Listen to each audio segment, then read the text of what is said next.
Encore une surprise derrière les ruches abandonnées. Voilà ce que j'ai trouvé sous un vieux capot de ruche.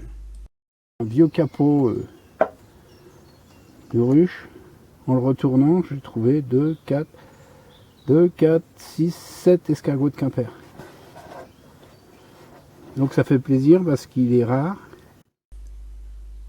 Donc l'escargot de Quimper est complètement protégé par la Convention de Berne qui protège les animaux en milieu naturel. Il est interdit de le détenir, de le transporter, de le colporter, de le naturaliser, de le vendre, etc. Donc le voici en taille par rapport à ma main et à mes doigts.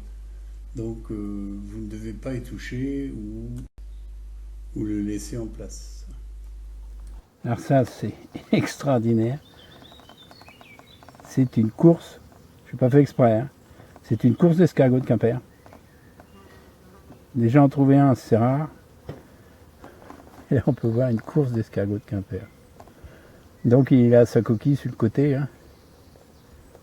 Alors oui, au fait, c'est un escargot, mais qui mange plutôt du bois mort, qui mange pas de choses de verdure, quoi, de choses comme ça. Non, non, c'est pas son truc. Il vit à l'ombre. Regardez ça, évidemment.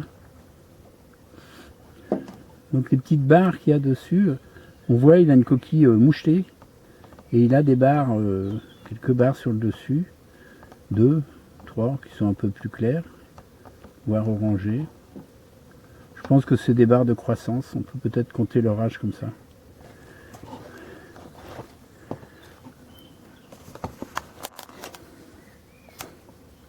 L'escargot de Quimper, mais qui est ici en Côte d'Armor. Allez. Donc ensuite, après les escargots de Quimper, je vais vous faire voir une orchidée. Donc on appelle l'orchidée tachetée, qui est juste derrière les ruches aussi. Donc regardez, c'est magnifique.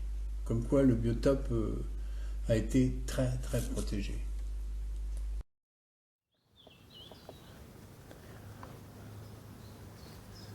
Voilà, petite orchidée.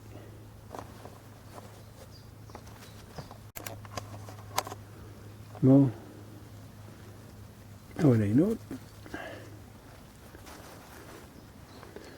qui a la même structure et qui est par contre bien blanche. Voilà.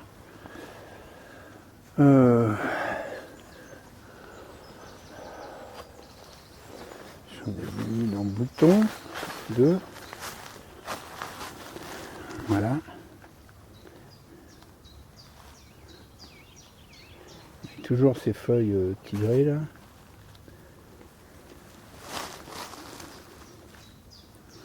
Celle-ci est un peu rosée aussi.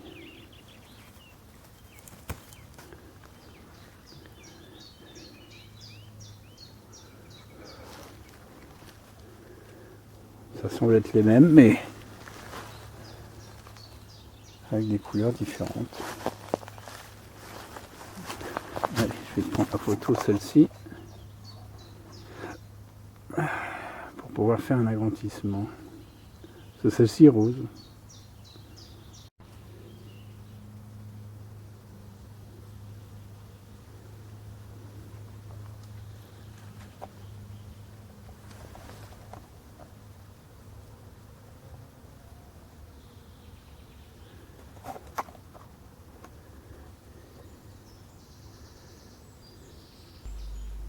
Donc on voit très bien qu'une abeille s'en nourrit, c'est-à-dire qu'elle ramène nectar ou pollen à la ruche. Voilà, je tombe sur un grand spécimen qui doit faire c'est 20. Vous voyez ma main, hein, moi je fais 20 cm. Hein, 20, 40, on est à plus de 50. Hein.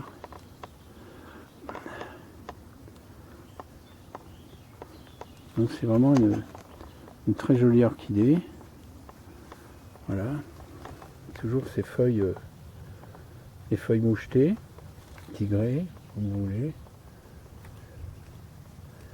Son pied. Elle pousse carrément dans l'arbre qui est un frêne. Voilà. Superbe.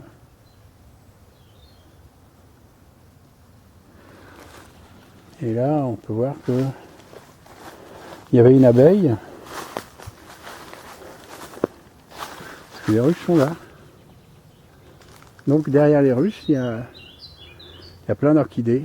Donc c'est quand même un petit biotope assez sympa. Et on voit que les abeilles vont sur les orchidées.